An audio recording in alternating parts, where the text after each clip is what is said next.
Hello दोस्तों, तो कैसे हो आप सब लोग। आप लोग क्या अनसुनी कहानियों के शौकीन हो? तो आज एक वही अनसुनी कहानी सुनाने जा रहा हूँ आप सबको। तो चलिए शुरू करते हैं एक भूतिया डरावनी कहानी। गांव के पुराने चर्च की मीनार पर एक विशाल लोहे की घंटी लगी थी। कहा जाता था कि 60 साल पहले एक भीषण आग में पूरी चर्च जल गई थी और घंटी बजाने वाला बूढ़ा पादरी उसी मलबे में दब गया था। तब से वो घंटी कभी नहीं बजी, सिवाय उन रातों के जब किसी की मौत करीब होती है।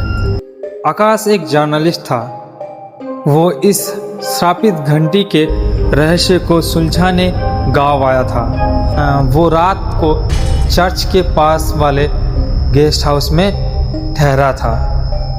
रात के ठीक 12 बजे सन्नाटा को चीरते हुए एक भारी आवाज गूंजी, टंग टंग।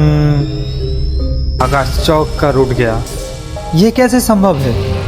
घंटी तो टूटी हुई है और वह कोई रस्सी भी नहीं है।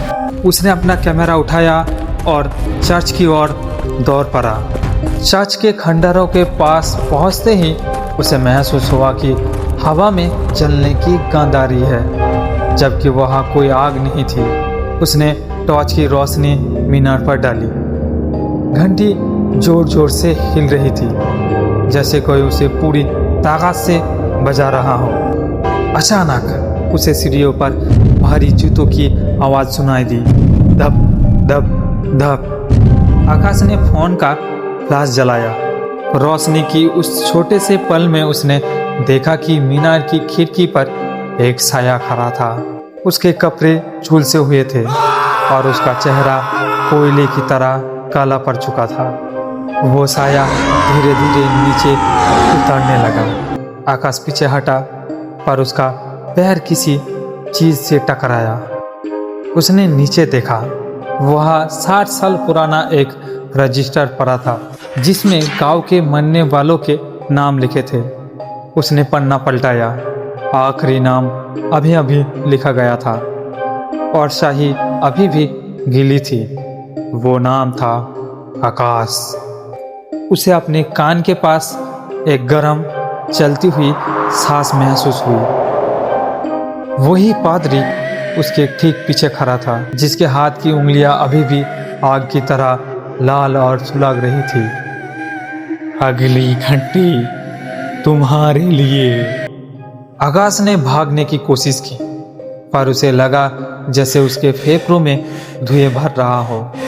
वो जमीन पर गिर गया।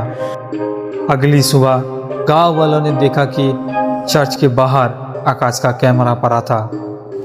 एक आखिरी फोटो थी, एक जलती हुई मीनार की, जिसमें आकाश खुद अंदर से बाहर की और हाथ फैलाया खड़ा था। जमीन पर आकाश का शरीर नहीं मिला, बस उसके कपड़ों के आकार में मानव राख का एक ढेर पड़ा था। आज भी जब गांव में आधी रात को घंटी बजती है तो लोग अपने दरवाजे बंद कर लेते हैं, क्योंकि वो जानते हैं कि पादरी अब अकेला नहीं है। उसके साथ एक नया साया भी घंटी बजा रहा होगा। तो कैसा लगा आपको ये कहानी? अच्छी लगे तो कमेंट एंड लाइक करें। तो मिलते हैं ऐसे ही डरावनी कहानी में। टाटा बाय बाय, सी यू।